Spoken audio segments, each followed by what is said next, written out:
Let's unbox this wireless DMX. Inside is a charger and the receiver itself, and a manual. This is our transmitter. We have already opened it. This is the transmitter and its charger. We plug the charger into the socket and insert it into the port. It will show the light. This receiver can be charged. Plug it into its charging port. It shows red. It means it's charging. This is a switch. We plug the charging port into the switch.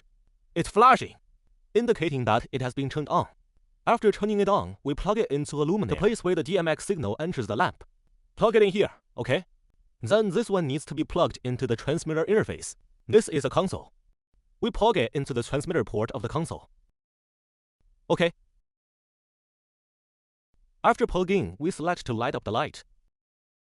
Okay, we can see that the light is controlled. It is in the wireless receiving state now. The light is controlled without connecting the signal cable. This is a transmitter. This is a receiver. Okay, now we can turn on the wireless receiver and connect it to our console. And then you can control our lights. You can use one transmitter and multiple receivers. Then you can take a picture of the receiver behind it.